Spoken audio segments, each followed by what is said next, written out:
Welcome to the official Heisman Trophy podcast. Chuck Conrad with a kickoff. Roy in the strong leg, end over end. Sanders takes it 1 yard deep to the end zone. Up the middle of 5, 10, 15, 20, 25, 30, 35. He's at the 40. He's at 45, 50, 45, 40, 35, 30, 45, 40, 50, 10, 5, touchdown. Just like last year, the same story. Roll out. Here's your host, Chris Houston. Welcome back to the Heisman Trophy podcast, everyone. We're going to do something a little bit different this episode. Typically, we would have one of the best players in the country as our featured guest, maybe a media member, maybe a past winner.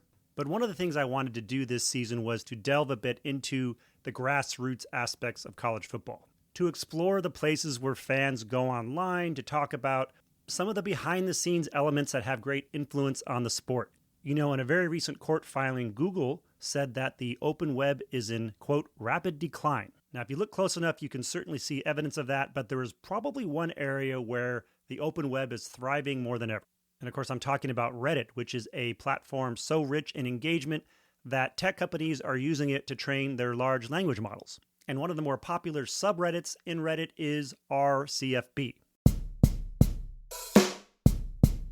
It is a community of over 4.4 million members, and it is for all intents and purposes the largest gathering of college football fans on the internet. It's not social media, it's not an algorithm, it's basically just a forum for people to talk and to share their interest in college football. Anyway, I wanted to know more about it and to have our audience know more about it, so our first guest today will be Bobak, who is the editor of RCFB on Reddit. So we're going to geek out with Bobak for a while. Nice long interview, grab a drink, sit down, relax, because later we're going to really get into the weeds with Mark Branstad of TrackingFootball.com. I'm sure a lot of people out there read CFBstats.com. Well, that is one of the sites under his umbrella. But what Mark does is he gathers data points on thousands of high school and college athletes, and he quantifies their athletic abilities for schools so that they can do better in recruiting, do better in the portal, so that high school athletes can be discovered so they can get recruited as well. Fair warning, there's going to be quite a bit of track and field talk, but I promise that if you hang in there, you're going to learn a thing or two. And it's highly likely that your favorite team uses Mark's services for recruiting, for the portal, and for self-scouting their own roster. I'll just take this opportunity to plug the show. Please subscribe, like, review, tell a friend, tell your family. Be sure to check out videos of the show on YouTube and TikTok. And we also have a subreddit, which is our Heisman Trophy. All right, take it away, Archie. This is Archie Griffin, 1974, 1975's Heisman Trophy winner, and you're listening to the official Heisman podcast. All right, we are here with Bobak of RCFB, the subreddit that is really just what they call the internet's tailgate. Welcome, Bob, back to the show. Thanks for having me. How are you? I'm doing great, doing great. 4.4 million fans, the top 1% of subreddits. What is it about this website, if you want to call it a website, that just attracts so many college football maniacs? You know, that's a great question. So RCFB's been around for about a little over 15 years, and organically it grows. It's just an opportunity for fans of all teams to kind of have as civil as you can get in college football discussion, but just an opportunity to get together. It's fun. You know, every time there's a big game, there's always a game thread. People can kind of gather, fans of teams, neutrals. The one thing that's nice about college football is there's so many fan bases. And granted, you could say, like, yeah, there's the P2 and all of that stuff. But there's so many fan bases that once you get a lot of people together, and we're the biggest forum right now on the internet, as it turned out. We're the biggest community of college football fans. Yeah. You get a kind of, it self-polices itself. I say that knowing that, you know, there's a team of us, about 30 of us, that help kind of moderate the discussion and keep things from getting out of hand. But it just, I think because it's a place for people to have fun. It celebrates what makes college football enjoyable. And I think that's what keeps people coming back. Yeah. And you are the editor of the subreddit, or one of the editors. What is your responsibility and how did you get into that role? Yeah, my goodness. So I would say we're kind of a group of equals in that sense. There's a group of moderators, roughly a little bit under 30 of us. I've been there. I'm probably the second longest tenured person there. And the editor role comes from the fact that about 10 years ago, we started also doing our own original reporting with editorial oversight. And that's where I stepped in. Mm-hmm. We have about 30 people in any given year who report around. It's so funny in college football. This is a modest number if you know college football. About 100 games, so that's a very modest number. But usually, the last 7 national championships and all of that stuff. But all of that said, as a group, there's so many aspects to the site. We do things like we have our own fan poll. We have a lot of creative ideas that go into it. And then frankly, a lot of people that do the tech work on the back end of it. So we're a community and we kind of put that together, and each person, we're active. Sometimes I always use the analogy, if you've ever done nonprofit work, sometimes you get on a board and it's a do nothing board. Mm-hmm. We're not a do nothing group. And I got into it. I remember I can remember when I first started using the website because my oldest child was born. And my wife and I, we slept in shifts. This is a while ago. He's going to turn 14 soon enough. Right. And, every night I would stay up the first kind of shift up until like 2 a.m. because I'm a night owl. And, be sleeping on your shoulder, all of that stuff. And like, what am I going to watch? And this is in November. Tony so I'm like, Montoya. all right, midweek Maction, whatever game, Sun Belt, Fun Belt, and I would just find a place like, where can I vent when I'm sitting here with a baby on one shoulder that I can like type something out. And then that's when I found the subreddit, and I ended up being active enough. And I helped with web forums before, right? Yeah. This is it seemed like a fun opportunity. I liked the vibe. People were very nice, and humor was always appreciated. And I think of myself as a somewhat humorous person. And yeah, just from there, it ended up like we did a fundraiser. I helped out. I mean, I'm a lawyer by background. I'm like, I can make sure that the money gets where it needs to go. And then somebody said, you're responsible. You want to be part of the team? I'm like, yeah. We don't do it that way anymore. Now it's way more formal. I mean, that was when there were like 30,000 people on the subreddit. Now there's, as you said, 4.4 million, which is wild to really think wild. of. Yeah. Yeah. Yeah. I look at forums for college football across the internet, and they all have their different flavors and their different styles.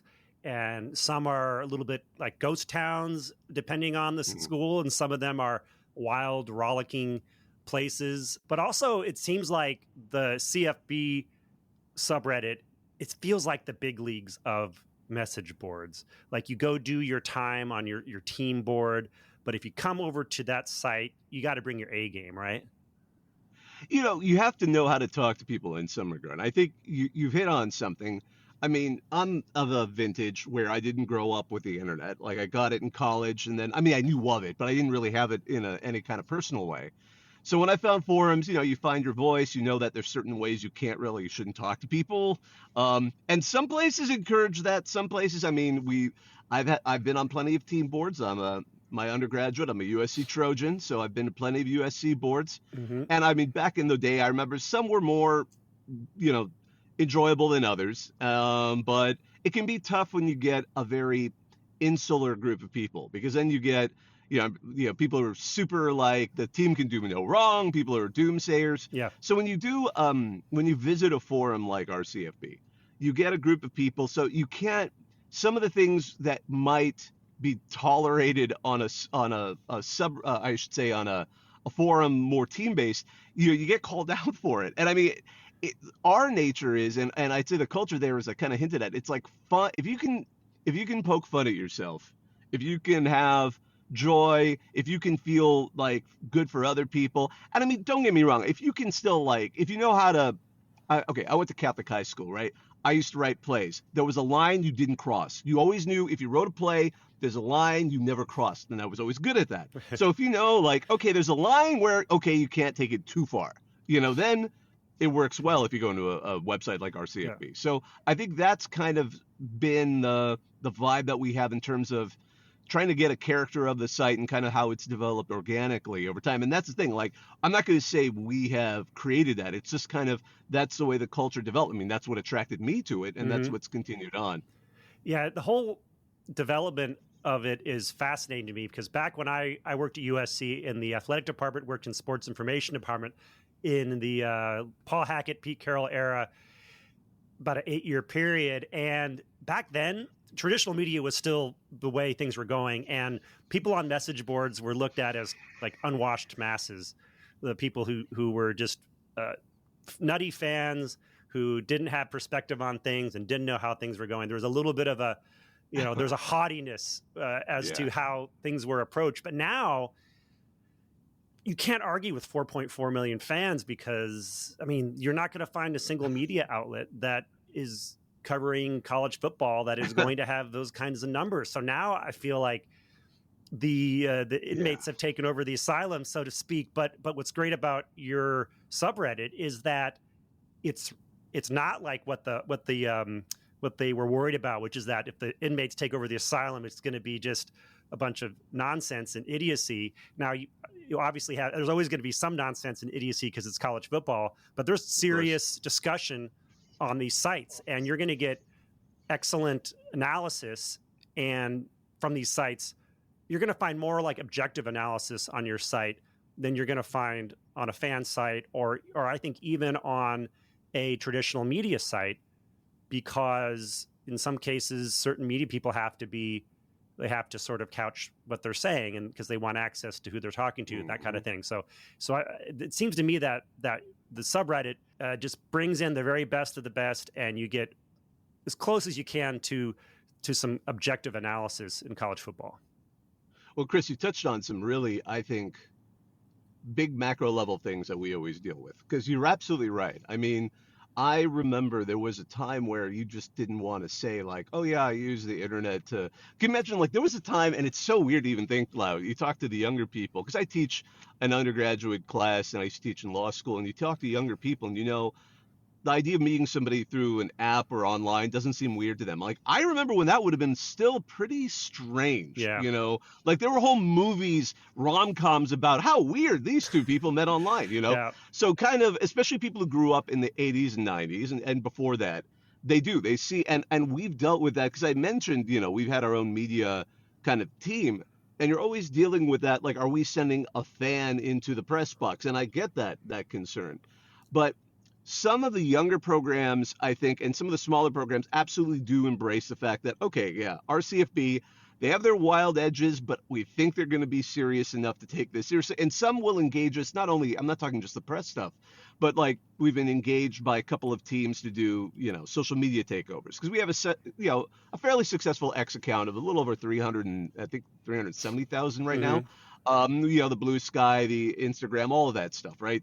So we've engaged with some of them. We love the bowl games. I mean, before there was the Pop-Tart Bowl, love those people. The people who market that are fantastic. But the Belk Bowl walked so they could run. And now they're the Duke's Mayo Bowl. But I love Miller Yoho over at there and that crew. And they were the ones that realized, like, there's a billion bowls right now. How do we separate themselves? So they would engage with the subreddit, do like an Ask Me Anything, an AMA, and kind of pretend to be like a bowl game entity, and something like that. So I think some of the wiser programs have embraced it, because you've hit the nail on the head.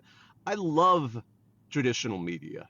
I mean, I am still a New York Times subscriber. I got rid of the physical paper only because they wouldn't deliver it to where I lived at some point. I used to read the LA Times. I used to read, gosh, I grew up in the armpit of California, Bakersfield, but the Bakersfield Californian. And I mean, I used to read these things, right? So, and now it's like, I know that, especially for some of the smaller entities, smaller papers, that the subscriber count isn't that. And then I always feel odd, because we're competing with 4.4 million subscribers. And during the season, our traffic is way beyond that, because you don't have to subscribe to be part of the, or even, reply. And I'm just kind of like, how do they not?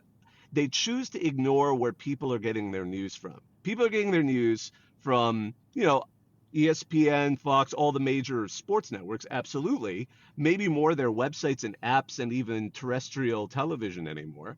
But I've noticed people will just say, oh, wow, I had no idea this was a story, because they see it aggregate on our CFB. And some of our own people will report things, but most of the time it's just people creating a post. And also, as you said, like analysis, like, hey, I've been noticing that this team, I was actually just reading a post on Eastern Michigan, like, who on earth is going to go out and do a report on the Eastern Michigan Eagles, other than someone who's really passionate about the team and made some incredible points about the two questions he thought the team had moving forward. So that's that's again what we are, and I get it. It's sort of strange, I think, for some of the more, especially the more legacy sports information departments to get their mind around it. And I mean, it's funny too because they're going to eventually have to understand. And I mean, I do get the concern. I'm almost scared to think like, are we going to get to the point where they have to invite influencers in to cover games? Like, I don't want to see that point. No one wants to see that point, Yeah. you know. But at the same time, you know, there is that kind of, you know, there's going to be sites like ours that are neither fish nor foul. And what do you do with them? Because what's left? What's left? I mean, so I feel bad. Like, for example, Pacific Northwest, they have such exciting college football right now, and they've had for a long time. Let's be clear. Yeah. But it's like it's eroding up there. The college football coverage that they get for the local fans, and people have to be able to step up and help fill that role to get people information. And frankly, I'm not stupid.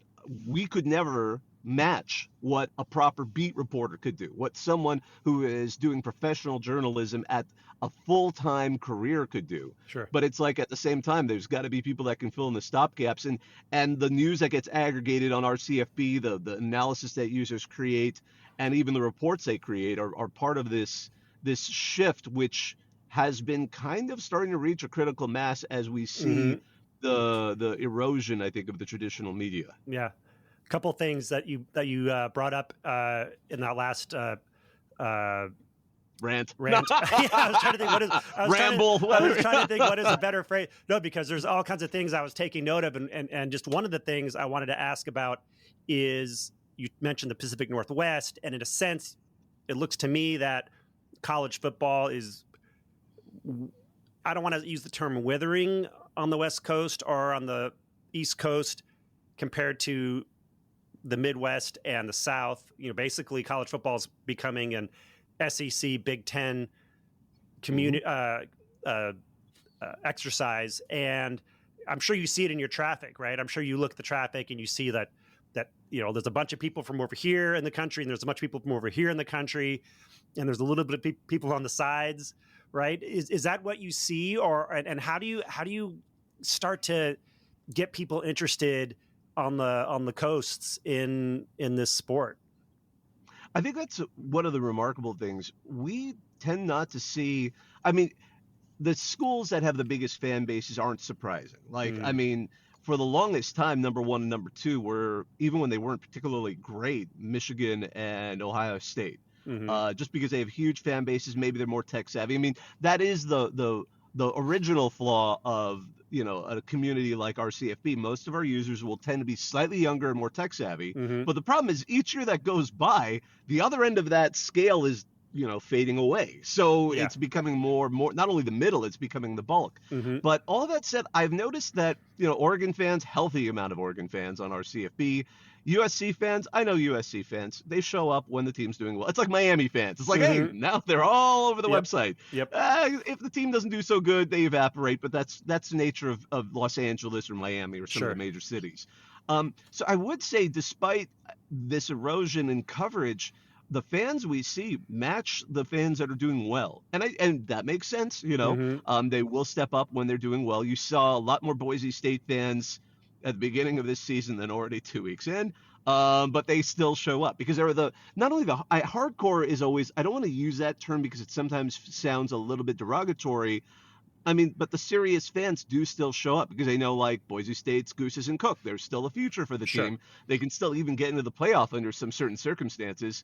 So we see that. Like, again, more SEC, more Big Ten fans, certainly, but that's just the nature of how many there are. I mean, we still see fans.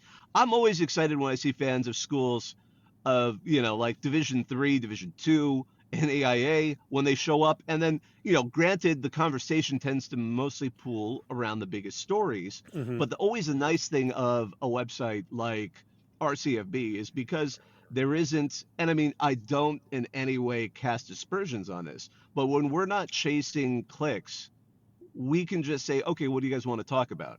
And sometimes stories percolate up that have no coverage outside of maybe a local TV paper or somebody just noticed something, and then that becomes a bigger conversation. Mm-hmm. But in terms of, I'd say, you made me really think about this, because as I was talking about the erosion of the Pacific Northwest news, it's not like Oregon fans have dried up, or Oregon State fans, or Wazoo, or Washington, or any of the fans in that region have just dried up. It's just it's unrelated. If anything, it's more of the larger kind of macro level of like newspapers in general as news gathering sites, and the sports department is kind of usually one of the few things that people are even reading the paper for, are getting brought down with that. And I think that would be how I'd characterize it, perhaps a bit more than there aren't the fans. The fans are certainly there. Yeah. A big part of college football is like this inherent snarkiness and the irony and the satire, but you're also very serious stewards of the sport, which is just great to see. You're not doing the clickbait thing, right? As much. Some things just naturally happen. How do you balance the whole? We don't want to memify things too much, but memes are good, because if we boil things down to memes, then we start getting into it's all emotion, right? It's all about stirring emotions. Yeah, it becomes almost like a nonsense symbolic language. I completely agree with you. So there's actually a couple of ways to look at this. So early on, we tried to structure it so that, a weekly post, the posts are what comprise all the different items on RCFB at a given time. So the post will have a weekly post to kind of corral everything, like Meme Monday or Trash Talk Thursday, where we've even set it so it automatically turns everybody's words into all caps, because all caps is cruise control for cool. That right? is awesome. But no, I mean, it's by corralling it to those spots, you kind of allow. Actually, it's kind of nice, because then you get a concentrated version of it, and you get a little bit more development of it. And then we created sort of, what we call like sister subreddits, like RCFB memes. Hey, you can go there all the time, and they actually slightly get their own culture, but they're delightful, and they kind of self-police. But you're right, in terms of the main subreddit, we don't have to do too much once we kind of created this, like, okay, that goes in the weekly post, and then luckily, other users become part of the, not police force is the wrong word, but like they get it. They help enforce it. They say, like, this is the wrong place. They usually hit report on it, so we find out about it immediately. And then, polite, like, hey, move over here. It's never like, you don't want to make it like punitive, but you want to make it so that people kind of get the gist of how it goes. And to some extent, in conversations in any message board, especially once we got to be the size of 1 million, 2 million, 3 million, 4 million, there is a certain bit of conversation that does tend to reward the top. Because the way, for those who are not familiar with Reddit, I should kind of explain this.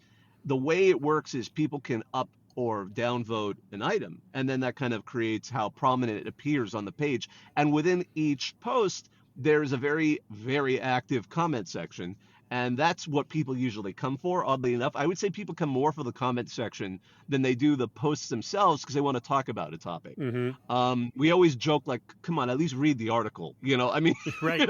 Please. Or but our game posts, live game posts, and post-game discussions are by far the biggest. I mean, sometimes over a game, it'll be 40,000 comments, and we start to actually crack Reddit a little bit in their ability to host a. Yeah.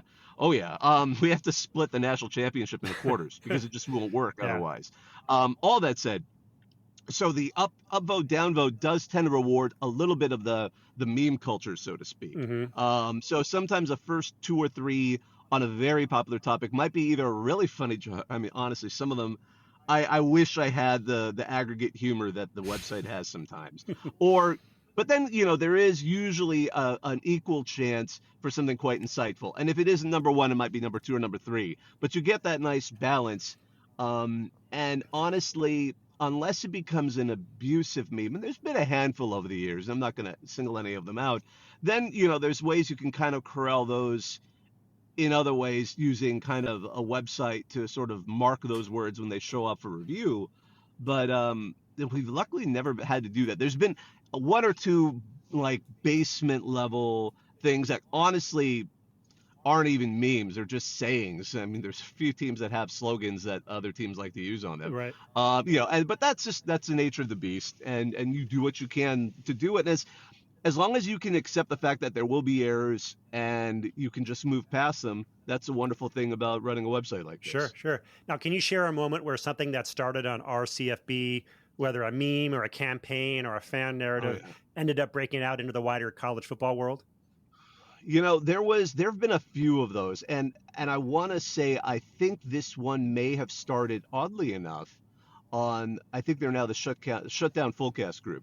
One of their writers came up with the idea of the surrender cobra. The idea of, when a game is going lost, you get the person back of their head, hands on the back of their head. And that became super popular in our CFB to the point where, and we've known this, we have good relations, I want to say, with College Football Game Day. At one point, they started to pick up on it too. So sometimes we've joked like, oh, there's now this segment they do on the College Football Game Day. I'm like, oh, did they take that from our Twitter? Or did they take that from our forum? We've kind of like joked about like, where is this? Where have these things been sourced from? But that one is one. But yeah, just occasionally, like some of these jokes pop their way into the wild, and like sometimes people will do things for our CFB, and then we've found that some of the other websites will hire them because we don't have a budget. Everyone who does anything for us is a volunteer, and I mean, anytime that happens, we're just like, awesome, that's great. Like, how can you get mad at someone doing something on RCFB or a place where they're doing it for a passion? Because I remember back in the day, even on a USC forum, I think there was somebody I remember who was writing incredible, insightful analysis, and then one of the websites straight up hired him. You love to see that kind of thing, Yeah. That I imagine that happens all over college football from time to time, where in this internet age, the cream rises to the top. You can get involved in commentary in ways that you couldn't before. Okay, so now as media rights keep consolidating and fans face more barriers to those acts, people don't want to pay, unfortunately, for media, right? And so, especially like I find myself, if I want to read a single story about something on the Houston Chronicle, I just don't want to, I don't want to pay for a subscription just to read the one story. So, do you see Reddit and other fan communities filling in the coverage gaps? Is that what makes them so 100%. popular? Yeah, 100%. I think a lot of times, for example, people will bring up a topic, and some people who are, and I'm not saying like we have a 100% intolerance of like copy pasting paywalled articles. That's just unethical. We don't believe in it. But sometimes people will come in and say like, oh yeah, I was reading the discussion about this, and they'll use what they read to add to the discussion on a certain topic. And certainly, there's sometimes lighter versions of those stories that get, the way the news aggregate, the way some of the other news sites do, and they kind of, and I feel bad because I don't like how some of those sites, and I, to an extent, we are part of that problem. But I certainly don't like sites that are earning money off of regurgitating another long form story and taking a choice quote out of it. But certainly I would say, for example, X and to a lesser extent Blue Sky have become one of the ways people kind of bring up a topic. Because sometimes a person will post the story on their X, or the author will, and then some people who can click through can click on it. Others can't. But what at least it does is it gets that conversation started, and then you get some of the people who might be more insightful on what's going on that particular team chiming in. Right. That's certainly part of the ecosystem that is quite prevalent now, I would say. Well, one of the things I've been trying to gauge in recent years, because it's been, massive changes going on in college football, as we all know. I'm really curious what the rank and file, what the grassroots people think about a lot of these changes. In my personal life, anecdotally, the old timers were not big fans of it, but we just got to deal with it, right? And I have a theory that one reason you're seeing an increase in, for example, television ratings for the playoffs or even for the season, I have a pet theory that a lot of that is because of the increase in prop betting and betting in general in college football. So people have more reason to watch games. Like there's more loosely connected fans than hardcore fans. Like they've dropped some hardcore fans and increased the sort of looser affiliated fans, sort of like in the NFL where you have people who only watch the NFL for their fantasy team kind of thing. And so that goes into the ratings and it helps the ratings, but how much are they really fans of a team right? As opposed to, I want my player to do well. You see all this stuff on a daily basis. You see what everybody has to say. In your assessment, are they taking all these changes in stride? Or what's popular as far as the changes? What's unpopular? And has the composition of the fan base changed as far as you can tell? That's a great question, because I think there is what people say versus what people do. And there's what people will, soapbox for versus in their heart of hearts, how do they really feel it, or how much does it really bother them? And I say that because, across the board, college football is as healthy as ever in terms of the people watching and all of that stuff. And, bets certainly are part of it. You could also, argue the Dion effect, now the Belichick effect. People, neutrals are also kind of being brought into it a little bit. I still remember covering a game here in the Twin Cities, and the person that was just showing me the way wanted to talk about Deion Sanders in like the second. It was his first week there, and I'm like, this is amazing. This person, I can tell, has zero interest in college football, but wants to talk Deion, and I think that's awesome, for the record. And so with things like, especially the portal, initially people were enamored by the portal at first. I think just the name portal, especially Star Trek action going on. A little Star Trek. That there was there was a very popular game for a while called Portal. Like, people thought that was neat. And then, and it was funny too, because before, NIL, people were always like, oh, it's a shame they don't pay the players, and then now they're like, oh, not like that. I'm like, they're paying them too much. Come on. What's going on? Yeah, come on, man. There's people here in this sport who could get injured critically, in ways that could just knock out their career, or worse. Yeah. Like, let them get the money while they can. Dear heavens. But all of that said, certainly I've seen, whenever some of these posts come up, the most popular, I should say, the least liked topic that comes up, but people love to talk about it, is anything that talks about kind of the consolidation of power to the P2, and the fact that money is driving everything. It's like Wu-Tang Cream, cash rules everything around me, right? Private equity. Exactly. And I think, private equity, my goodness. So you'll always get the highly upvoted top comment will be decrying the state of college football. And then, kind of the joke is some of them will then end it with, all right, see you all next week. And I think that's the issue here. Now, betting too is an issue. It's remarkable because we get both sides of that a lot. We get people who are clearly worried about how, to an extent, it can prey on those with an issue with gambling addiction. Full disclosure, not this season, but for 3 seasons, we had a sponsorship with DraftKings, which we used to just pay for charity. Sure. So, I mean, hey. But at the same time, I mean, we knew that this is a serious thing. But even before gambling was legalized, everyone loved to know the spread. Right.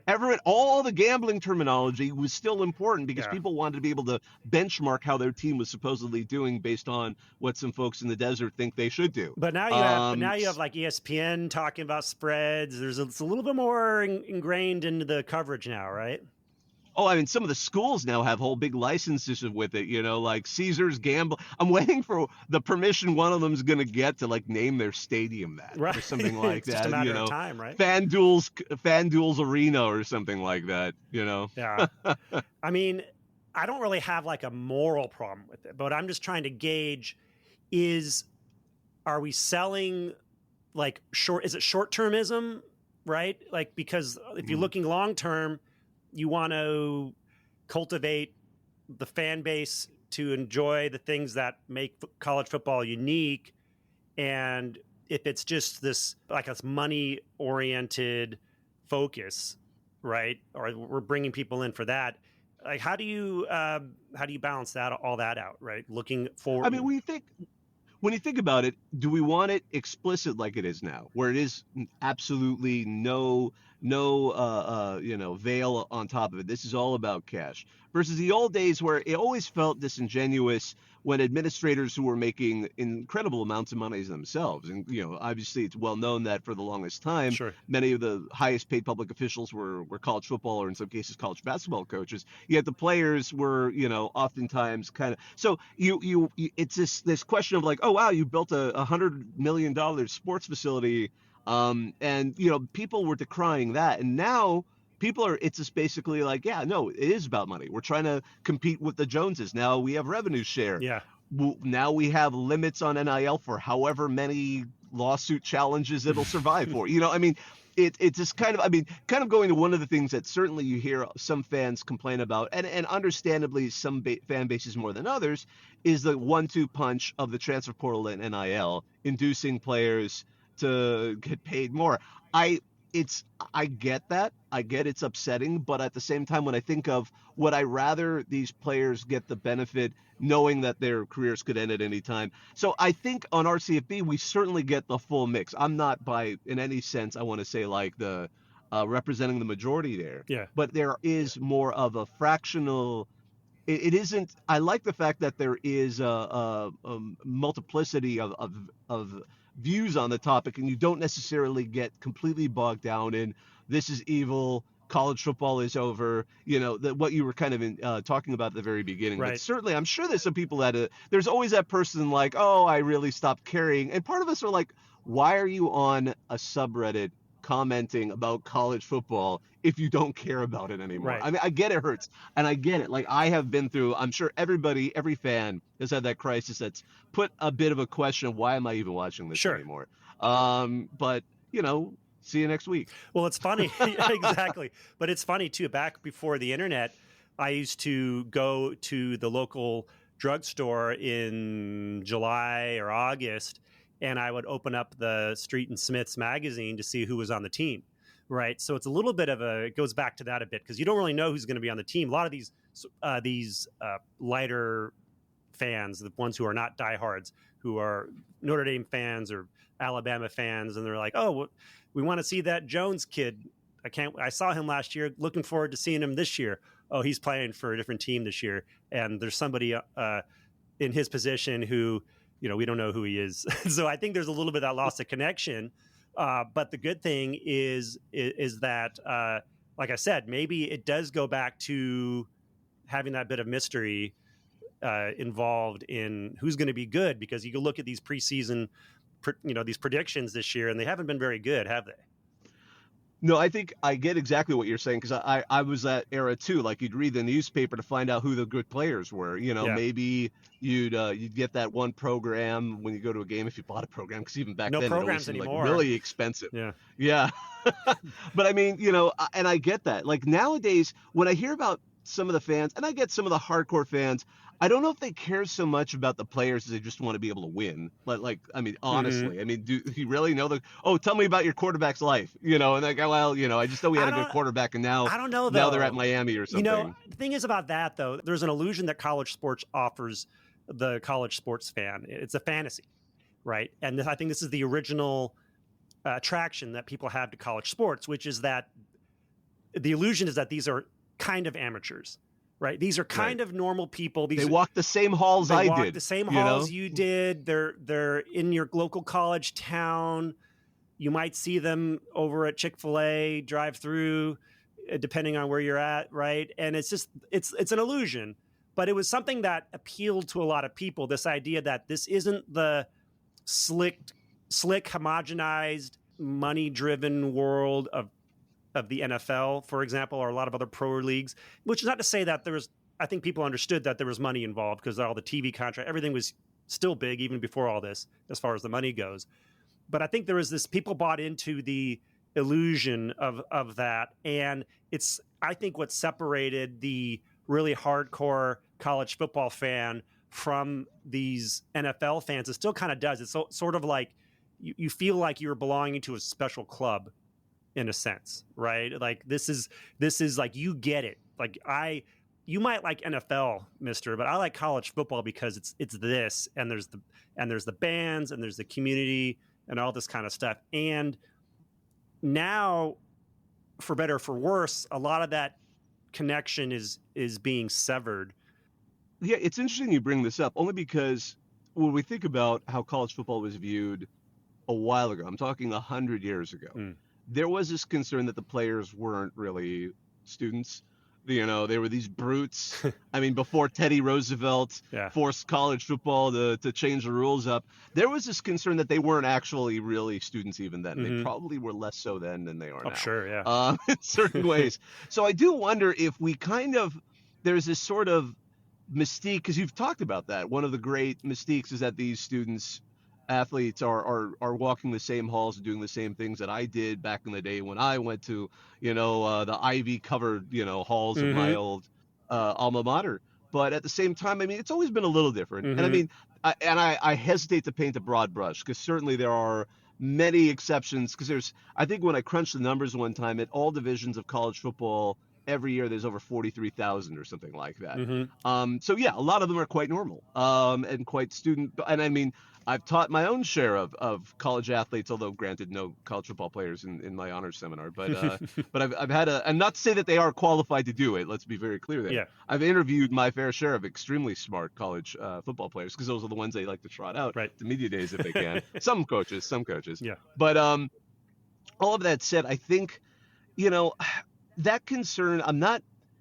I wonder how much of it is the younger students have the younger generation has already seen that veil pierced. Mm. I wonder if they know that this is this is about money. This is about, in a way, what it always kind of was, which is, college minor leagues. Right. It's football, the NFL's minor leagues, because no matter what they try, nothing really entirely ever catches on enough. And how else are they going to train these players? Yeah. Little More because little more basketball cynical, always felt, little more cynical, little yeah, more and basketball realistic. was always even more cynical. Mhm. Like especially when they forced the one and done rule, like they Yeah. obligated someone to go and do a year. I think basketball's always been past that point. Particularly back when we remember, Kevin Garnett, Kobe, people who just bypassed Yeah. college entirely when the NBA allowed it to go into the league. So I do wonder if college football fans have always, a chunk of them have always, maybe the chunk that held on to the mystique may have been smaller than we realized. Mhm. Because clearly, with all of these changes that have just brought to fore I love when people have talked about that. Like, remember when it was the money that was being, done under the table was in the thousands, and people were like, "Oh, that's outrageous." But then when suddenly market rates started to come out, I mean, some people have pointed that out, like in some of the Southern teams that were masters of potentially, the bagmen. Sure. And so I think I was listening to Godfrey, I think, who was the person who wrote that Meet the Bagman article. That was quite a great Yeah. piece a long time ago. He was even talking about like those folks, when the money actually started coming out, found the rich boosters that thought they were rich. There's actually people at Michigan who are married to the second richest person in the world, and suddenly, if they really do want Underwood as their quarterback, Right. Right. I mean, it's funny. Like, to me, it was definitely imperfect then, and now it's almost like a little bit of a analog to society writ large, where like once you realize the norms are just optional, that you could just kind of ditch them, and now it's just straight up. There's no more pussyfooting around on the topic. I would say 80% of media coverage I see is about NIL, transfer, media rights, conference changes, and playoff playoff ideas and stuff. And the percentage of actual coverage of the teams seems to be getting squished. And part of that's because a lot of teams, I think, because they're now these new money-making, overt money-making entities, they are buttoning up things. Like the old days, like talk about USC, Pete Carroll used to have open practices. USC used to have open practices. There are like no open practices anymore. So not only are media not able to really watch the practices to see what's going on, you basically just have everything just being unveiled at the games, and you're just going to watch it, and that's it. And it's just fascinating to me how that change has happened with very little. I guess there's some people protesting, but it seems to just be going, and people are just shrugging their shoulders about it. Yeah, that's one of the great tragedies we've seen. It's a longer scale. I mean, the timeline is longer than just since COVID, but COVID really allowed an acceleration of that. Yeah. And that's the reduction of access. I mean, obviously with public distancing and safety regulations that were installed, the access was reduced a great deal. But now I was talking to someone who, for example, just started covering some games for us, and they had a background in covering pro sports. I'm like, look, you just can't go in the locker room. You can't go after the game. Like, good luck. Like it's a very carefully curated, and that's where, again, we were talking about that. Like, the concern is, I hope they never decide, like, there has to be some level of media coverage that at least has some objective nature to Yeah. it, unless you're just inviting influencers. But at the rate they're going, maybe that's all they Well, want. They want influencers who are just, it's like when the Marvel movies come out and they want the people that are just going to talk about how wonderful this latest Marvel movie is. Like, is that what you want out of college football? It's fan service, right? The schools are doing fan Yeah. service, and they're doing their own. Can I just say influencing. real quick? I was at Big Ten Media Day, and I'm not going to say which team it is, but I was listening to a reporter ask questions that were like what? I think they stopped short of saying we. Mhm. But I'm just kind of like, you're teeing up, like, this is like, we're getting into what people don't like about certain political reporting. Like, Mhm. this has turned, like, I get it, it's college sports, and maybe there's been some people could argue that maybe politics has turned too much into what sports is about. But like, on a sports level, like, look, I know when it boils down to it, sports are not the most important thing in the universe. Mhm. Like, we can all agree on that if you're a rational human Sure. being. You're not poisoning trees over sports or anything like that. But I mean, at the same time, though, can we at least treat it a little bit more seriously in terms of access? And watching it erode is something that has been just, I don't think fans entirely see it happening. And I Mhm. mean, yeah, the money's big.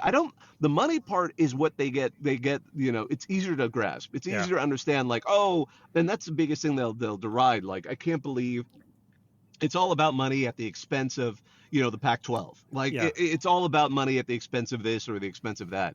But really, it's like, we're actually seeing something a little bit more nefarious. We're seeing a lot of, and I don't know, okay, I'm not going to necessarily say there's malfeasance involved here, but it's this everybody keeps thinking that they're doing the right thing by reducing access, Mhm. and that's become a problem Yeah. in terms of coverage, in terms of, and part of it, maybe it's a fear of the coach is now making so much money, I do not want to anger them. And some Mhm. athletic departments kowtow to the coach, some don't. But it's hard to predict where it's going to go. Yeah, but every school now has their own content creation studio, so they don't want someone coming in and they want to do that story themselves. So they're fine with communicating with their fans themselves, and then on Saturday you see the game, and the idea, in theory, if you had too open practices or too much media coverage, then it's a distraction for the team. The team doesn't perform as well. That's the idea. And so ideally, fans should be like, oh, this is good. My team isn't being distracted. But on the other hand, where do they go? And I think that's why places like RCFB fills that gap we talked about. And then also, one of the other things I wanted to ask you about was the rise of LLMs, large language models, in replacing, in a sense, Google search. Google search basically committing suicide over the last few years by just destroying their search function.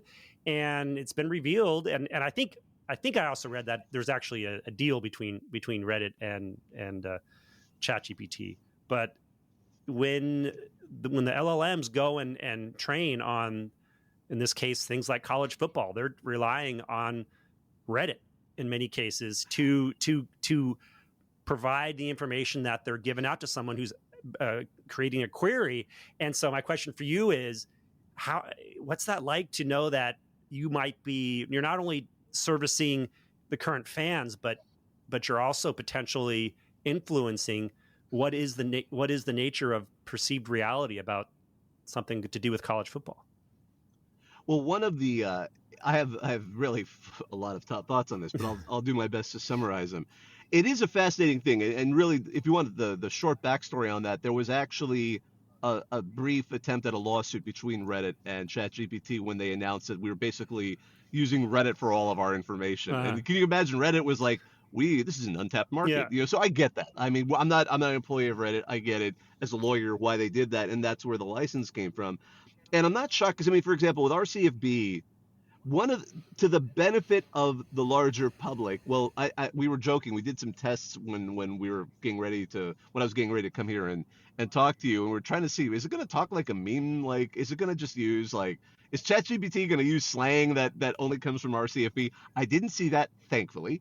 But as you mentioned, RCFB is one of the not only one of the largest subreddits, but more importantly, during the season, we become one of the top 10 most commented. Because even though there are some sections of Reddit where you default when you create a Reddit account to being one of the subscribers, during the season, RCFB, more so than even, our NFL or some of the what you think would be a bigger market, more people talk because I think there's so many more games going on and people comment. And I say that's an important part because the way these LLMs work is they take from the comments as much as anything. Sure. So there's an insane amount of content that is being driven towards these devices that they're pulling their opinions out of, to a benefit, I would say, probably for the public, because all in all, the overall conversation will get you a pretty, if they're sampling from RCFB, they're going to get a fairly rational, probably fan opinion. I'm not going to say you're going to get the best insight, although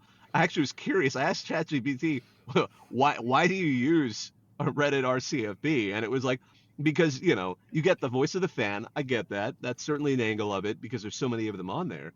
But you also get interesting insight. You get memes. You get, I was actually kind of impressed. Yeah. That's when I got scared by the answer. I'm like, oh, wow. Okay. Like, yeah, you're right, robot. But is Skynet going to instead be a college football fan? Like, Wow. I mean. Yeah, a lot of responsibility on your shoulders, Bobak. Yeah. But I mean, I'm not overly worried about it. I'm kind of all the sources they could be drawing from, other than mainstream media, I'm kind of glad it's us after them. Like, don't get me wrong, get it from please get it from The Athletic, Fox Sports, ESPN, any number of them, any newspaper. But if you're looking for kind of filling in gaps and creating that substantive nature of the fuller picture, I mean, I'm happy they're looking to us. Yeah. Well, let's talk a little bit about the Heisman Trophy, because this is the Heisman Trophy podcast. My interactions with fans regarding the Heisman is there's typically, I think it's split the same way I think most things are, where you have this core group of traditionalists who are really interested in it, and the people who, if their team has a candidate, they get interested in it for a time. And then there's this group of permanent cynics and snarkies who are just like, it just goes to the best player of the best team. And my favorite one is, it doesn't mean what it used to mean anymore, way back in 1998 or something. Like they go back very short period of time, and how the Heisman has gotten worse since then. What's your opinion, or what's your impression, looking at your forum, what people's opinions are of the Heisman? What kind of discussions do they have? And is it seen as cringe? Is it seen as still a valuable award? What's the picture like? Well, I wouldn't say it's cringe at all. It will definitely come through bright and clear if any part of college football goes that way. I think there is a concern that has it started to lessen a little bit in terms of its importance. And part of this is I'm not sure how accurate that is, only because I don't know if my own bias is coming in here. Maybe it's because the Heisman was very good to my alma mater, but also and then took one away and then gave it back. Sure. But but even then, the one criticism I think has always been sort of understandable. I mean, last season notwithstanding, it tends to always go to the best offensive player on perhaps the most successful team. But that has been something that goes beyond, other than that one Notre Dame player, that's been, Yeah. I mean, I forgot his name. Paul Hornung. The Paul one who was on Hornung the actual, in Paul 56, Hornung, yeah. exactly. Yeah. But beyond that, I think it's always been an important award. And I think people still do care because it is something. People have pride if their school got it. People care. I mean, obviously, John Mateer had an incredible performance against Michigan right before the weekend before we recorded this. So his stock is certainly up in the eyes of a lot of fans. People were really excited last year to watch the Heisman race and who it came down to. There have been some, I remember on RCFB, those 2 years Stanford came in second place. Oh my goodness, Yeah. we had to deal with a lot of people that were upset, Sure. in those Heisman Which races. is an amazing Yeah. thing, because to get Stanford fans riled up to the point where they're posting on message boards, it must be. Oh, they had the neutral fan in their corner. That's where it got fascinating. Now, I'm not going to say uniformly in their corner, but that's where it got interesting. Then you see what people who aren't necessarily part of a specific school think about it. Like Travis Hunter was such an exciting story last season, and people were really getting into them. But also, there were some other great There were some great quarterbacks, and there were great players across the board. I mean, Cam Ward was certainly one of the better players in America, and I mean, I enjoy seeing that discussion. I'm really curious to see where it goes this season, because this season, I think more so than last season, really doesn't have. I mean, the preseason potential winners were a list that just sort of felt like, these seem like safe bets, Yeah. but there isn't a returning player where everyone's like, oh, there's the leader in the clubhouse. The problem is that, again, the betting odds tend to dominate who is considered the front runner, when, as you might have remembered from my old website, HeismanPundit.com, there's actually sort of a variety of things that go into it that actually give someone a better chance to win. Someone like a John Mateer, for example, is positioned in a way that gives him a better chance to win, I would say, than someone who plays in Rocco Becht for Iowa State, right? It's just one of those things. And my sense of the Heisman, in that maybe while college football changes, the Heisman can retain some of that traditional role, and maybe that's one of those things that the traditional driven fan can latch onto. Do you think that is something that the Heisman can kind of carve out for itself as we go forward? I love that, because the Heisman truly is something that is an unchanging institution that no matter what fans say, everyone would love one of their players to win. Mm-hmm. Everyone would love one of their players to win. I don't care what university program, I don't care how many they have. If it's the first, incredible. I still remember, oh my gosh, when Baylor got their Heisman, like their fans were going absolutely so crazy. Bananas. Yeah. I mean, and especially anyone who followed Baylor in the previous decades knew exactly how remarkable that was. Yeah. Now they're actually a solid team, and they've got a quarterback in the race, arguably now. Mm-hmm. So I mean, I think it'll always be something. You're right. It's almost like a North Star. It's something you could set your watch to. The Heisman will be there. The Heisman will be the creme de la creme. No, I mean, there's plenty of great awards out there. Don't get me wrong. But the Heisman is it. And I can't imagine an era where the Heisman isn't it. Yeah. I mean, I'm sure the University of Chicago is still proud that they have one, even though they're now D3. I think it's still sitting there in their athletic department, the original trophy. Bless their heart. I'm glad it is. Yeah. I'm glad it is. It should be. We should bring them back in the Big Ten like they used to be. They could be the Chicago Economists or something. But well, I always love the fact. I mean, one of my favorite pieces of trivia there is their old stadium was where they had the first sustained nuclear reaction. That's right. So they and they did it without telling anybody. They did it like a racquetball court. Yeah. But if you ever go to the campus, you know where the original stadium was because they built this statue. And that's actually how you know where the original Chicago football stadium was, because they have a monument where they had done that reaction, and that was part of the stadium. Yeah, absolutely. And, the other good thing about the Heisman, I think that works in its case, is when your team is not in the championship hunt, like say Colorado last year, Boise was in the playoff, but long shot to win it all. You can cheer for your team, for your player to make it to New York. You can cheer for your player to win the Heisman. It's a proxy for cheering for your team, right? That's another thing that attracts people to it. Is that right? One last takeaway I want for you, though. So we all know the model for the Heisman Trophy was an NYU player. Where did they play? NYU? I think they played at the Polo Grounds, I'm guessing. They had a small stadium on the Bronx campus. Okay. That was where the football team was. It's now Bronx Community College, because at one point NYU sold it and it became a community college campus. But I always found that fascinating. Like, I love these kinds of little trivia. Like, again, where did I learn that? RCFB. I mean, because that's the kind of little trivia that people love to kind of churn out there. And I find that stuff utterly fascinating. Yeah. Now, if I wanted, I've read RCFB, but I haven't posted on there. If I wanted to start posting on there, I can just start posting. Is that how it works?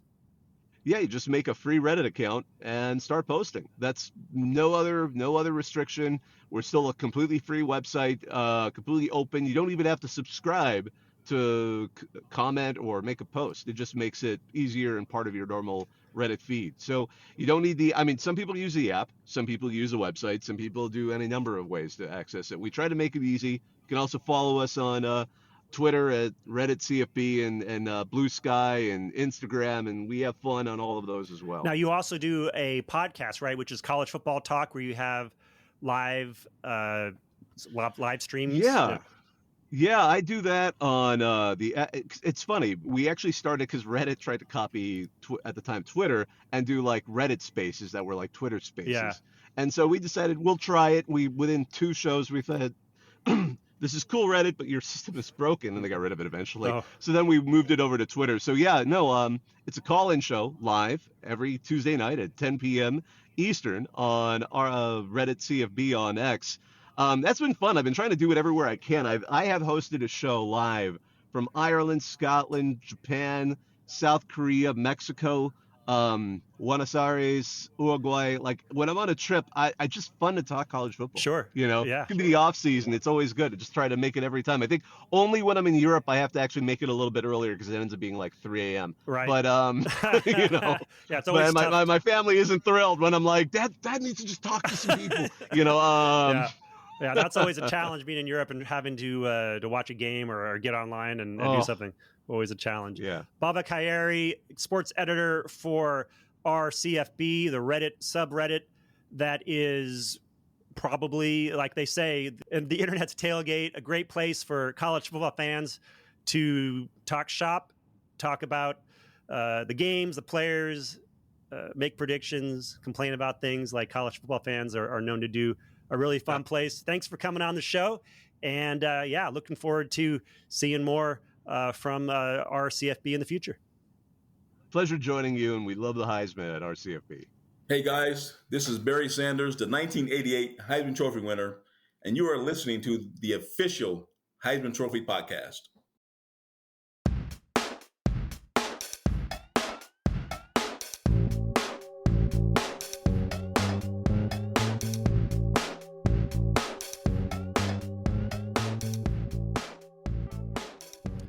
We are here with Mark Branstad, CEO and founder of TrackingFootball.com. Mark, welcome to the Heisman Trophy podcast. Well, thanks, Chris. Yeah, really appreciate it. Great to be on with you. We actually go back a long way, back in the days of college football blogs, and we shared an affinity with for track and field and applying those metrics to football to try to evaluate talent. This is something that I think older generations of scouts for a long time utilized. I knew some scouts personally from the 60s and 70s who regularly relied on track and field and other sport metrics to help evaluate players. And this was something that you were on top of, during that whole period.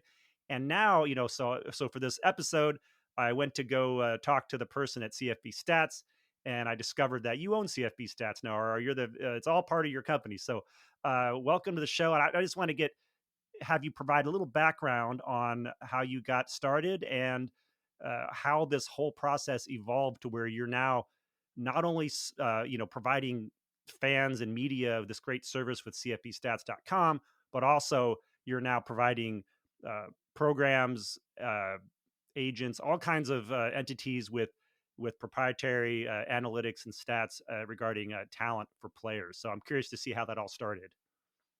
Yeah, absolutely. And again, really appreciate getting on here with you, Chris. And I think initially, if I recall, I think Bruce Feldman picked up just a real small snippet of some stuff that I was throwing out in a really old school WordPress blog, connecting some linemen to high school throws that were, balling out, and some receivers. And Bruce picked up on that and threw a little blurb, in an ESPN thing. And I think that's kind of how you and I then started to have discussions around, football athleticism. But by trade.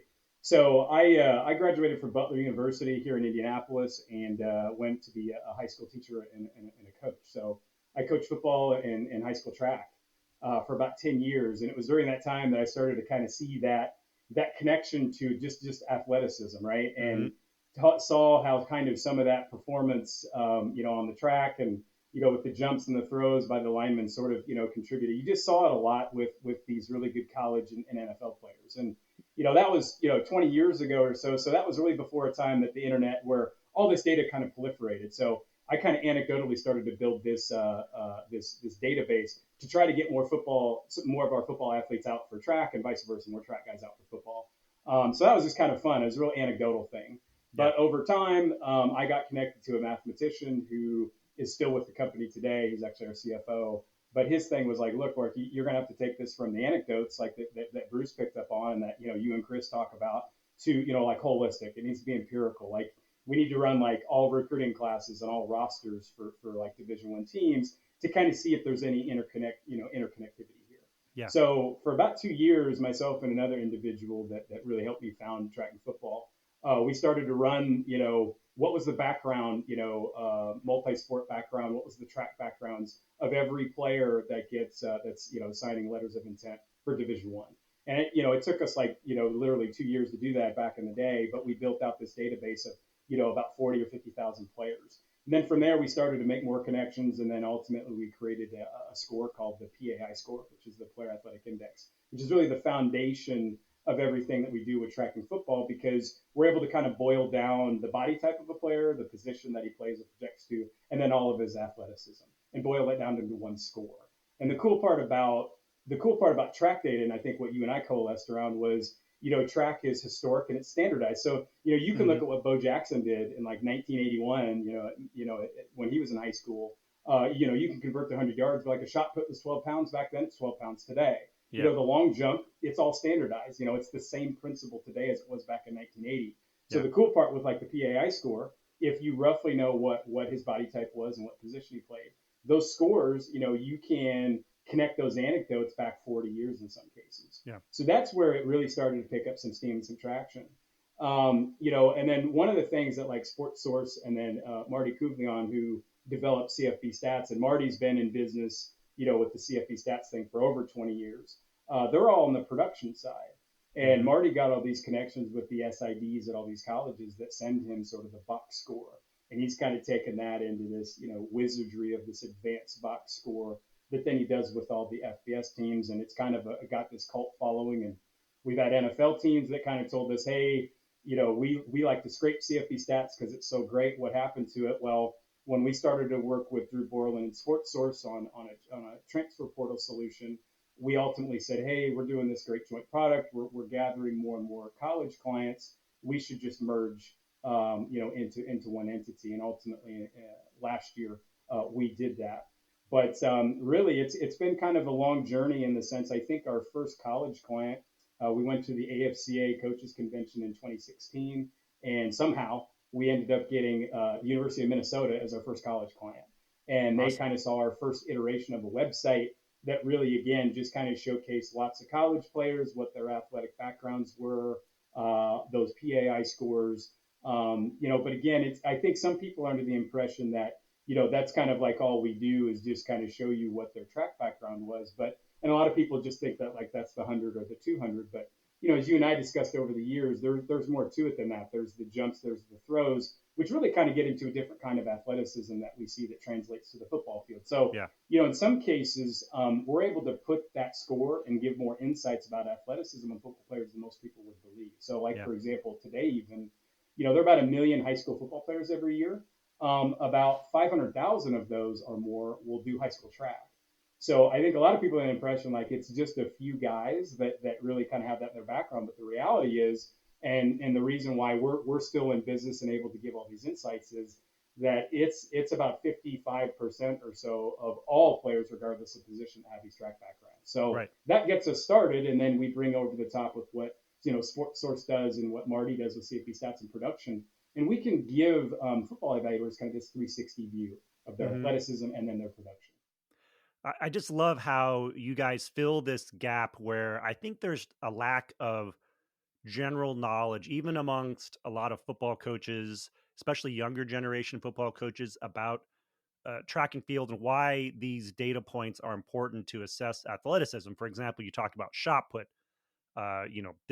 If someone has a certain shot put, there's a certain level of power and torque and their explosiveness, right? And if you have a lineman who has a discus mark, or a decent discus mark, and generally linemen are bigger than the average discus thrower. Average discus thrower might be ideal discus thrower might be what, 230, 240. If you look at most of the great really long though. Typically, those Olympic caliber guys have super long levers, right? Because it's kind of a leverage event. They have super long arms. One guy that comes to mind who's much bigger. But Margus Hunt, for example, I think he played for the Colts for a long time, went to SMU originally as a track athlete. Was probably overdrafted, but kind of held his own in the NFL. I think he played for 8 or 9 years. Yeah. Really got it figured out. But Margus was a really tall, I think 6'8", 6'9", really long levers, and then ended up being 300 pounds and an interior guy. But really successful discus guys tend to be really long levers. Right? And also the shot, just really, really massive. Yeah. But if you're 300 pounds and you can do that rotation, the spin, I mean, that shows your athleticism, your ability to have balance. Absolutely. At that size. I mean, I think if more football coaches understood that, instead of just glossing over it, this is a way to, especially with linemen, it's really hard to evaluate athleticism in linemen aside from just the eyeball test and seeing them move around and bending their knees and that kind of thing. But if you show that flexibility, it's impossible to do a certain thing with the throws without also having this, right? Yeah, absolutely. And I think that's one of the things that has changed over time. Again, when I was, coaching high school, you actually you weren't allowed to record, your track athletes and then show them that recording during the meet. Now that's changed. And again, and the reason I bring that up is that the important thing is that now, like a lot of, even these high school track events are, they're online, right? You can see and watch exactly what you just described. You can actually watch it, right? You can be anywhere in the country and watch a football prospect and kind of see how he moves, by spinning and throwing the shot if he's a spinner, throwing for power. But so a lot of this now is much more visual if you want it to be. You can certainly focus in on the data after the performance aspect, which we do. If a guy throws 53, 54, that's pretty good. And hey, he's a 4-star, athlete and he's 6'4", 300 pounds, statistically, you're probably looking at something, and we can get into all the analytics. But what I always find interesting too is that, especially in this era of NIL, which is, relatively new, is that a lot of these star ranked kids, these linemen, they don't necessarily have to go wrestle. They don't have to go throw, but a lot of these guys continue to compete, through their high school career. And I think that shows, even more of an intangible on the competitive side. But to your point, back to the technique, I mean, all you have to do is go to some of these meets or watch them online, and you'll see that these really big athletes can really move and are super powerful. And then you can kind of see how that translates, right? Because it's in a small space and everything else. And there's a lot of emphasis now on guys with speed, even the big linemen with speed. But hey, there's even there's the 4x1, the throwers relay too. There's and that's all kind of in fun. But there's opportunities for some of these big guys to get out there and show their linear speed. Can you tell me why there seems to be a resistance out there in media world, or in, I guess, media world, and maybe in the part of the organizations like the NFL that is outward facing, in which they will do anything but quote a track time or track mark, which is weird because track marks, fully automated track marks run under similar conditions, run on similar surfaces, run with similar gear, and they're throwing out miles per hours and 40 times that are hand timed. They will do anything but have this data narrowed down to a reliable, measurable data point that is comparable across a whole range of players. Why is there this reluctance for these organizations to just use the most reliable data? Yeah, that's a great question. I think it's something that you and I used to talk about a lot. There's kind of that track guy label, right? That they're really good at what they do, but they're not, they're maybe not tough. And I think what that gets at is, in track, as a sport, if you're not, almost 100%, right? You're going to go out there because it's so, some of these races are so tight to, literally the hundredths of a second. If you're only 90%, you're going to go out there and be an embarrassment, especially at like the Olympic level, professional level, right? If you're not 100% in the 100 or some of these other, really technical events, you're going to be an embarrassment. And, so I think there's some of that where, hey, I have to be optimal if I'm going to be a really, really, proficient track athlete. Whereas, in football, there's kind of this motto of, hey, rub it in the dirt a little bit, man, and let's get it going. You don't have to be optimal to go out there and play. Sure. So I think there's a little bit of that stigma to it. Even with the throwers, and these guys are, huge athletes and the toughest guys out there, especially in the weight room too, right? These Olympic throwers in the weight room, it's unbelievable what they're able to do and the athleticism. But I think there's always that stigma there. I also think there's a little bit of, and I think it's a bit of a misnomer, Chris, in that, one of the reasons why we have been successful is a lot of a lot of, football evaluators do value track.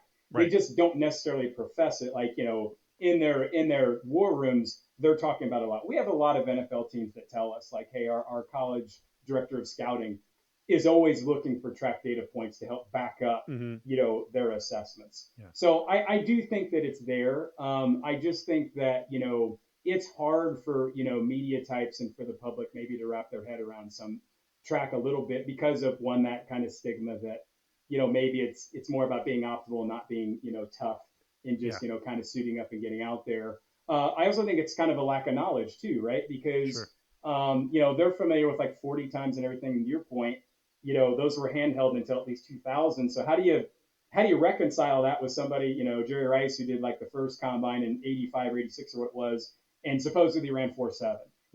How do we correlate that to today to a guy that's running, at least, hand to laser running 4.57? How do we do that? So I think there's never been this embrace of, like you call it, fully automatic timing, which is, the best and most adequate timing in the world. And it does allow you, like we said earlier, it allows you to go back and kind of, it's not quite apples to apples, but it's close to your point. If the surface is right, if the conditions are similar, if a guy runs a, 10, 1100 meters, and then you've got a guy doing that, in 1995 and he does it today, it's pretty analogous, right? But there's just sort of this hesitancy to, but if it translates, hey, great, but is he a good football player? And I think the delineation that the really good football evaluators make is, I'm going to use that to evaluate him as an athlete, not as a football player, right? And don't distinguish the two, right? As long as you don't confuse the two, you can be okay. I think it's where people confuse, hey, he's a 10-11 guy, so he must be really good at being a receiver in football. And that's not always true, right? Right. You're just able to quantify this aspect of their athleticism. And it's funny because you wouldn't say the same thing about height. You wouldn't be like, well, he's pretty tall, but can he play football? That kind of thing. Sure. So it's just a data point. Exactly. The other thing that I'm curious about in your evaluations, how deep your nuance gets. Like, for example, you coached high school, right? High school track. Mm-hmm. Yeah. So I imagine that when football season was over and springtime was coming in, you were probably going over to the best athletes in the football team. Hey, you guys got to come out and run track for me. Or the baseball coach might have, found the best athlete and say, hey, I need you to play center field. Or maybe he comes out for two tracks. Maybe he comes out for the big dual meet against your rival. And so there's some athletes who play football who if they had taken the full-time track route, maybe they could run a 10.2, but they only came out twice and they ran 10.8s, 11.0s. In your evaluations, do you provide that nuance when you say, here's a guy who in minimal training time with basically moonlighting as a track person ran a 10.8, and so therefore we project that his latent speed, untapped speed is much higher? Yeah, great question. So we get asked that sometimes. We try to stay out of the projection game on metrics just because it's a little bit of a slippery slope. There certainly is. You bring up a good point. I mean, we hear from some coaches and evaluators like, hey, some parts of the country, there isn't necessarily the internal structure for coaching, right? Like, cold weather as well. Yeah, and I coached here in Indianapolis, and indoor track was certainly a thing. But yeah, I mean, certain years you could barely do anything outside until April, right? So and then you got these guys in Texas and California and that have they're literally going into their districts in late March and early April, and we're really just getting started. So there certainly is sort of this handicap to it, and I think some people sort of hey, if he's from the North Midwest, of the country, if he's from Michigan or Indiana or Wisconsin, he runs a 10.8. He's probably more of a 10.6 guy in Florida. We don't do that statistically because I don't like. That's the beauty of track is it standardized, and it doesn't really care. Unlike star ratings things, it doesn't care whether you're a star football player. Yeah. The numbers are the numbers, and that's what's so beautiful about it. But at the same time, you're right. There are certainly, coaching probably does matter. I mean, having been a longtime coach, for the most part, did I have anything to do with, and I had the pleasure of coaching a kid that won the long jump in the state of Indiana twice and played at Ohio State, and then he played for the Kansas City Chiefs for a while. But he was just a naturally great athlete. I didn't have a lot to do with that. So to me, I kind of think outside of the, externals like the facilities and the weather. Can coaching help? It can, but I think at the high school level, track is it's not very, it's, in my opinion, the statistics aren't all that linear. Whereas football is more of a linear progression. The more somebody plays, typically, the better that they're going to get. You'll see this linear progression. Yeah. With track, it's very sawtooth with high school kids. You'll have a kid who'll go out and he'll run the 100 to your point in 11.5, first meet, and it's 40 degrees. And then, if the weather gets nice and he's a high school kid, he might go out and run 11.1, and wow, where did that come from? And then he'll go back out and maybe he broke with his girlfriend. He runs 11.3 the next week. Right. So it's very sawtooth, but so you don't see that nice linear progression with track performance. And that's another reason why we don't like to necessarily do the projections on progressions, because you might have a guy that goes out and jumps 18.9 his first long jump, figures it out, and then 2 weeks later goes 22. Sure.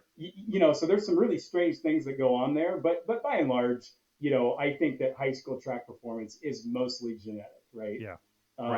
Coaching does matter, facilities matter, weather can play a factor, but if a guy's a really good athlete and he's trying, things, the numbers are going to show. Yeah. What about the actual events? Do you educate your clients on what the performance in various events mean? For example, a great triple jump mark would not be maybe as desirable as a great long jump mark because of the speed and foot turnover aspect to long jump versus maybe there's just more of a dexterity and precision kind of thing with triple jump. Absolutely. Yeah. So another great question. And we do get that, not as much anymore because most of our clients, we've kind of taken them through that ringer, but yes, we do get that question. And our service kind of allows for our evaluators to kind of decompose. So for example, if you're, let's say you're at Texas Tech and you're a football evaluator there, and I think that's an interesting one to bring up right now because they're probably the hottest team on the recruiting and transfer portal trail. But sure. In the heart of Texas, lots of kids there do track. What we're able to do is like for a triple jump. Let's say there's a kid who's 6'3", 200 pounds. He projects to be a linebacker, and he triple jumps 45.7. Most people are not going to even know whether 45.7 is any good for a high school kid, right. Let alone how do you translate that to football value? That's what we can do because we can show Texas Tech, well, hey, in the last 15 years, here are all the linebackers that you've signed that have played for you and that have triple jumped. And let's say it's 17 of them. And then we can show them where they would fit, everything else, put a percentile grade on it, and then give them a PAI score based on his body type. And that's what we would then talk about. But like with long jump and triple jump, and to some degree high jump, you're exactly right, is that those are kind of hidden gems because that's a different skill in and of itself than just being able to sprint. Those are running events, but you then have to transfer, right? You have to transfer, all of that vertical to horizontal. And, that's a skill that, a lot of athletes don't have. But you see that like on the practice field and in games for defensive backs and wide receivers all the time. Yep. This ability to exactly to attention to detail and work out. You really need to be precise in your movements for a high jump or triple jump, right? You can't be. Yeah, it's not just pure athleticism. Right, high level of coordination too. It's a different athletic skill set, and in football, you see that ability to transfer that vertical speed. They're backpedaling, they go into their transition, and then they have to leave the ground at a really high rate of speed, right? That ability to transition. And there are some guys who are very linear, can run really fast, but they have no ability to transfer, right? Yeah. And you kind of see that. And that's another data point that I think a lot more football evaluators, if they're not aware, they're becoming more aware of it to be on the lookout. But it can give you really good insights as to whether or not someone has that ability. And you see that with, there are tight ends that triple jump and linebacker types that triple jump. And it's sort of an unloved data point. And we're able to kind of put a football value on that data point for those athletes. So yeah, it's a little bit of a hidden way to get a better value. Sure. And you also provide data on other sports they play, whether baseball, basketball, wrestling, correct? Correct. And, for us, I always tell people like the multi-sport, and that's been on X, Twitter, whatever you want to call it, there's been some big discussions, and sometimes it gets a little bit, it gets a little ugly. There's always the multi-sport side and then sort of the specialization side, right? And I don't like to get into the fray of that argument anymore, but we do track, multi-sport participation on football athletes and prospects. I think 14 sports. I think we're up to that now, and even if they do like judo or karate or whatever, we even track that to a degree. What we don't do is we don't decompose it like track though, because with track you don't really have to worry too much about the competition. But like with wrestling, it's great to know that he wrestled. It's great to know that he was a state champion. But do you parse out like wrestling statistics or basketball stats?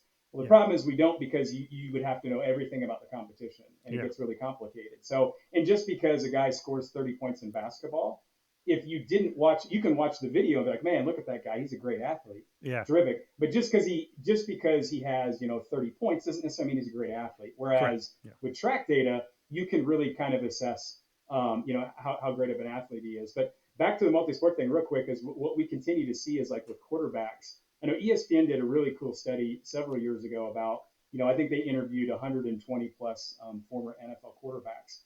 And like 98% of them were multi-sport athletes, meaning they did at least 3 sports in high school. And to me, it's not about putting a number on that. It's an intangible. It's like these guys, what does that say? They want to compete. They want to represent their school. They want to be the leader. They want to be around their friends. They want to be the leader of the other athletes, of the other players. That speaks volumes to me. And when you look down the laundry list of like the greatest quarterbacks, that's one thing that almost all of them have in common. Sure. Is they were 3, 4, Brady, Peyton Manning, Drew Brees, you name it. And it's like, but why, you think back to why did they do that? I think the only thing that you arrive at is that they are competitive. Right. They love the sports. They love to compete. What are some underrated sports out there that might shed a little bit of light on a player's athleticism? A sport that maybe a lot of people don't talk about. Yeah, well, real quick, I'll throw out wrestling. People talk about that all the time. Yeah. I think the unfortunate thing about wrestling is that not as many football players do it anymore because of the weight restrictions. I think once they brought that in, obviously wrestling's great, super tough sport. Some of the others that people don't talk about maybe as much, I think lacrosse is becoming, they talk about it a little bit more. You see some guys, I know like the Patriots are infamous for signing those UDFA lacrosse guys, and they end up being, pretty darn good players, special teams. Sure. Lacrosse is one of those. I think, coordination, obviously toughness. There's the team aspect that not many people talk about. Let me think of some others. One that's kind of creeping up a little bit, although I don't think it's sanctioned everywhere, is men's volleyball. We're seeing that a little bit more on the West Coast, out of some players, and it does make some sense. Like, for the taller guy, the tight ends we're seeing, but that's becoming a little bit more of a popular one. And by popular, I mean it's still in like the single digit percentiles, sure. But we're seeing that a little bit more. Danny Farmer, UCLA, back in the late 90s, was an excellent volleyball player and an All-American receiver. So that, you could really see his, on the jump balls, his talents translating over. Man, I'm looking at your data. You've got 291,000 player profiles. You added 14,000 players this last month. You've analyzed 4.6 million plays, 208.3 million data points, covered 25,000 games since 2005. I mean, this is just such an impressive operation you have here. Go through real quick. When you present a profile for a player to a team, say they've taken your services, I see that you show athletic performance, on-field production. You do roster management and evaluation, advanced analytics and scores, and then team strategy. Can you go through just real quick those key points and just talk about what you provide to your clients? Absolutely. Yeah. So in this new world of the transfer portal and sort of what they call, player free agency, what we realized, 3 or 4 years ago is that we had to get really, really good at player accounting and roster accounting. So really sort of what we advertise and what our clients have come to expect out of us is that basically, at any time when you get on, and we're a dual platform still, because once we acquired SportsSource, there's still the SportsSource platform, which is really, been a production side website, but now it's very much gotten into personnel, and then tracking football is primarily still just personnel with a lot of the athleticism flavor. Yeah. So it's really a dual platform service. But we realize that what we have to do is we need to be able to give feedback on any player potentially that could get into the portal, which is, power four all the way down to D3. Mm-hmm. And then there are NAIA players, right, who, aren't necessarily portal eligible, but they're starting to gravitate up in some cases. And then you've even got some other offshoots. So what we tasked ourselves about 3 years ago was we need to be able to account for every single player, which is about 100,000 total players in any cycle, and about 600 or 700 different teams and rosters. Mm-hmm. So that's kind of all those stats that you see there. And we are constantly adding players, but it's not just building sort of blank profiles that you could get at any other site or service. It's then what is their athletic background, right? To the point, was he a basketball player? Was he a hockey player? If he did track, what were his specifics, and can we put a PAI score on him? Did he go to a combine? And we've got combine partners, and we have clients that send us the on-campus data now so that we can score that. And then we've started to get into, are there high school, production stats that we can apply to this kid? And then when he gets to college, then we get into the, all of the production and production analytics there. Yeah. So, it's really the vast majority of our time in our staff, and we've got, I think, we're up to 5 or 6 data analysts now that, we spend the vast majority of our time now sort of adjudicating rosters and players and keeping track of what this all looks like to be sort of the system of record, for college football. And we've got some NFL clients that appreciate, that breadth and that depth where they can just get all that data in one spot. Right. Got it.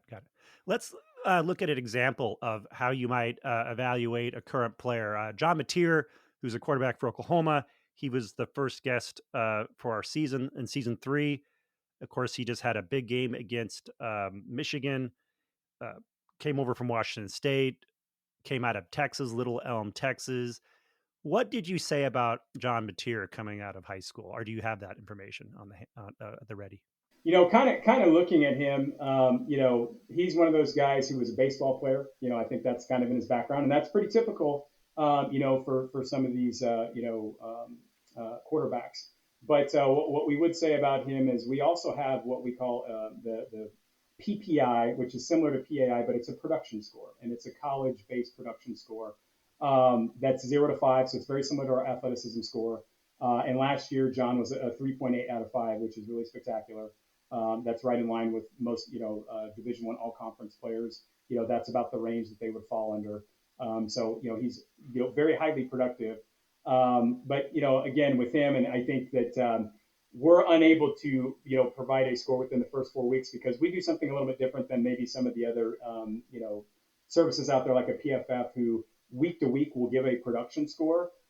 We actually competition adjust our scoring. So again, it's one thing to go out and do something against like an FCS team, but then to go out and do something spectacular against a Michigan team, we would weight that more heavily or differently than if he was going against an inferior team. And we look at it from the, how good was the defense? We'd even break it down to the actual unit. Well, how good was the secondary? How good were the safeties and corners that he went up against? So, we would look at it in that sense, as well. We also then even intake, now in the NIL era, we even showcase, what is on 3. We have a partnership there. What do they think about him in terms of his valuation? We even have our own in-house valuation on the player, which ebbs and flows week to week with their production. All right. Got it. So, we sort of, in some of the things like the production doesn't have anything to do with his body type or his athleticism.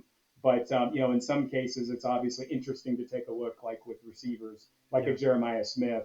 He was a guy who was a state champion hurdler, right, at 6'3", 200 pounds. Sure. It is interesting to see sometimes how that can translate.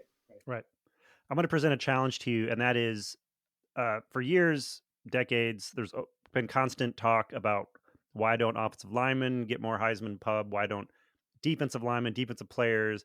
And the answer I've always had for that is just there's just fewer metrics, right, to gauge their impact on a game. A left tackle, you can say didn't give up a sack, but that doesn't tell you what he proactively did. It tells you what he didn't do in a way, right? You don't know if how many times he even had to go back for pass protection necessarily.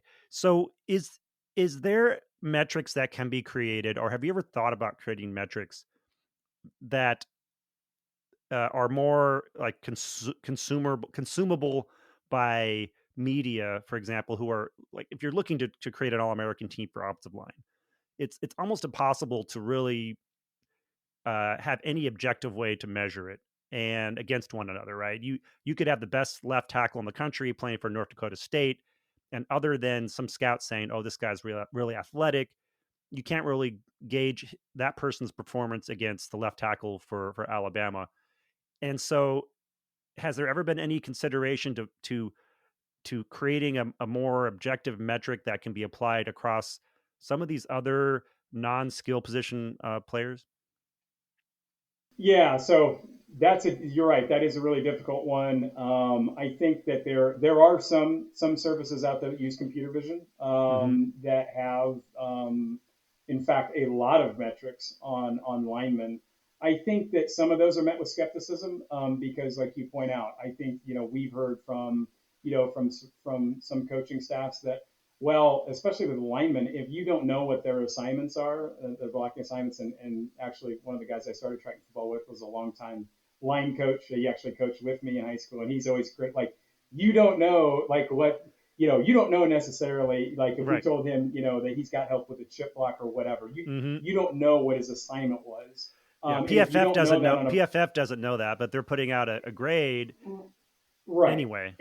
And they do a terrific job with like the alignment. So like, and that's how, we're able to give like a player production, score on Mm-hmm. linemen using alignment and then some of the success in the running game and the passing game. But it's always, it's kind of a proxy. So to your Yeah. point, it's really hard to pinpoint, and it's probably not doing ultimate justice to alignment on a player by player basis. It's really, really difficult. I think that there are some, and we've been told there are some services that do it at a really high level with computer vision and things like that. But you're right, unless you'd really have to have what the coach was telling the player to do. Because I think you brought up the Alabama example. I think a couple of years ago in the title game, I forget who they were playing, but one tackle in particular, who I won't name, I think he was a first round pick, took a lot of heat for maybe allowing a couple of sacks. But we came to find out later that it was very open that he was told, not to protect the inside gap.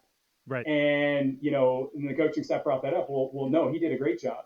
But I Mm-hmm. think he was graded that, hey, he got defeated multiple times and allowed multiple sacks. But Yeah. he was just doing what he was told.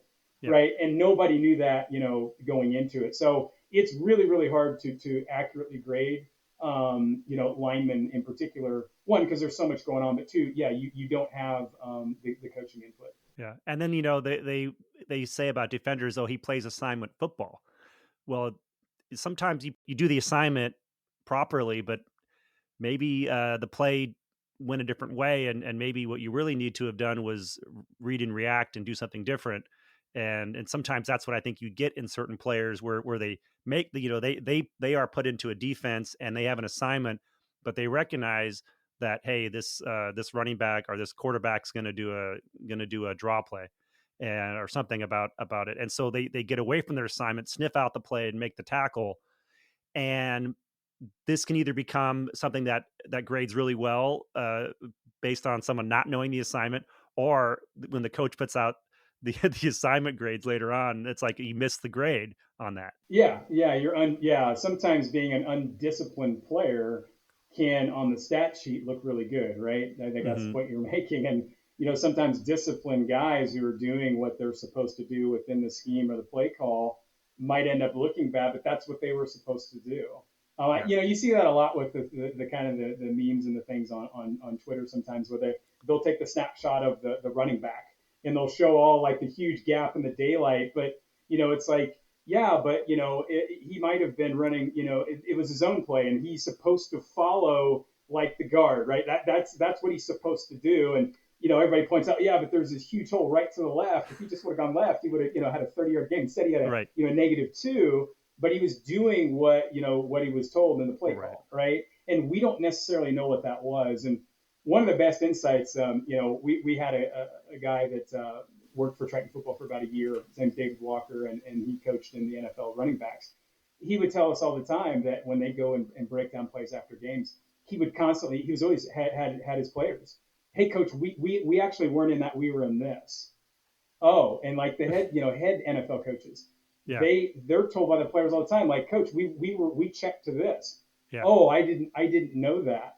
So like if they don't know, how could somebody, ancillary have any idea what's going on? And the truth Right. is that they don't. They just do the best that they can. But one last one is I saw like the example you bring up. I think the Bengals rookie Shamar Stewart. I guess they said he scored spectacularly well, on the advanced metrics, Mm-hmm. but his box score had zeros. Like he had no tackles, no sacks, no TFLs, no forced fumbles, nothing. Right. But he graded really, really well, right? Right. So to your point, like these advanced metrics are kind of showing like, hey, we can tell you when a guy isn't a stat stuffer, but he played really well. Right. So I think that's something else that probably the public is going to start to gravitate more towards, these advanced statistics on linemen that probably really do a better job of telling you how they actually played Yeah. than the box score, right? Yeah. They used to put out, I mean, just even popular stats like pancakes and decleaters. I mean, those used to be around. I don't see those anymore. And I think it's because the coaching staffs keep track of these types of things, but they don't release them publicly for some reason. But Right. Yeah, and I think they've been a little more subjective too, kind of like drops, like right. mhm, It's hard to say, objectively what a term of drop art. is, right? Yeah. Yeah, exactly. So there's a little bit more subjectivity to, okay, it's pretty clear when he does pancake, but hey, he kind of knocked that guy off his feet. Was that actually a pancake or not? Yeah. So a Yeah. little bit of subjectivity to it. And then that's funny too, because knocking a guy off his feet are just buying time so the quarterback can throw are equally as effective. Yeah, exactly. So it's kind of like total tackles, right?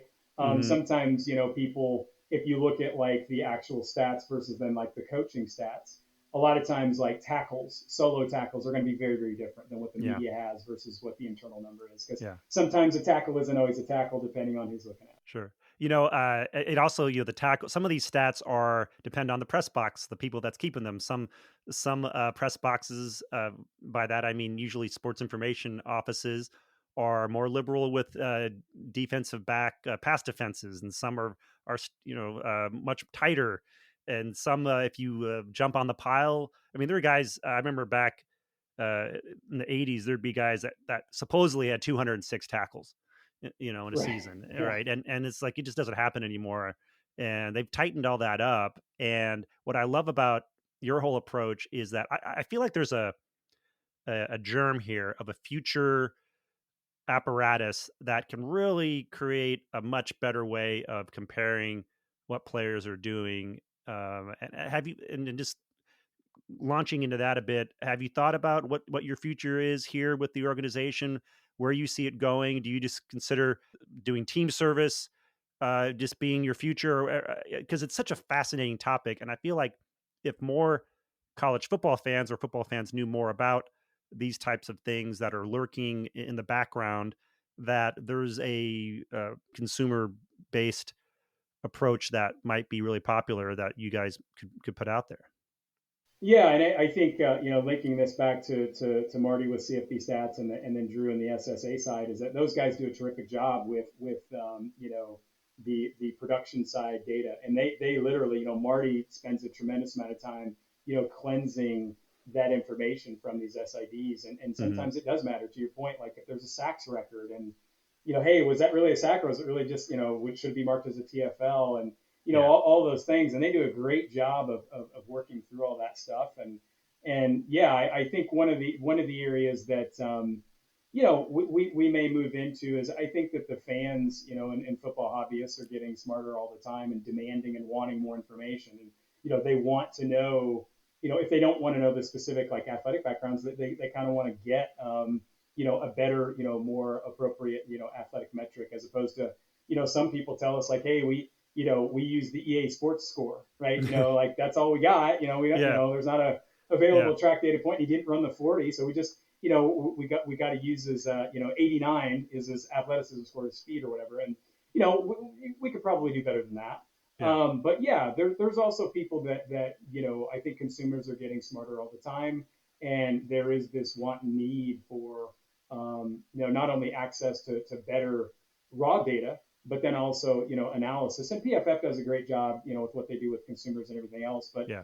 I think that there are, when it comes to these advanced analytics, some consumers are really good with it, but others it's a little too complicated. They want something that's a little bit more, surface level, that they can really sink their teeth into. So, I think that's an area that we're trying to get into. We've got some, media partnerships.